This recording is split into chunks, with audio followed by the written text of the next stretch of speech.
கர்த்தருக்கு பிரியமானவர்களே, திவிடம்பர்களை மிக்க மகிழ்ச்சி அடைகிறேன். தேவன் மாசத்தை மேலான கிருபைக்காய் தேவனுக்கு நன்றி சொல்லுவோம். இதனால் வசனத்தை நம்மை பார்த்தோம் என்று சொன்னால் ஏசாயா 41:11 பயப்படாதே, நான் உனக்கு துணை நிற்கிறேன். ஜீவனுள்ள தேவனாகிய கர்த்தர் சொல்லுகிறார், நீ பயப்படாதே, உனக்கு துணை நிற்கிறேன். இஸ்ரவேலுக்கு தேவன் நன்மை செஞ்சது போல உங்களுடைய வாழ்க்கையில் நீங்கள் என்னென்ன காரியத்தை குறித்து நீங்கள் பயந்து கலங்கி மனஸ்தாபப்பட்டு கொண்டு இருக்கிறீங்களோ சகல காரியங்களையும் ஜீவனுள்ள தேவனாகிய கர்த்தர் நன்மை செய்வாராக.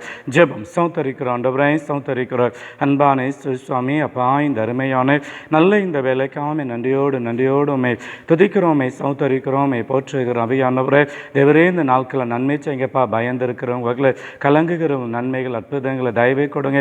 என்னென்ன காரியத்தில் உங்கள் பயந்து சோர்ந்து போனாங்களோ சகல காரியத்திலும் ஜீவனுள்ள தேவனாய் கர்த்தருடைய பரத்திலிருந்து பரலோகத்திலிருந்து வருகிறோமுடைய தெய்வீகமுடைய வல்லமைகள் அற்புதங்களை கிருபைகளை மகிழ்ச்சிகளை கர்த்தர் உண்டு பண்ணுங்க. ஆசீர்வாதம் இயேசு மூலம் ஜெபிக்கிறோம் நல்ல பிதாவே.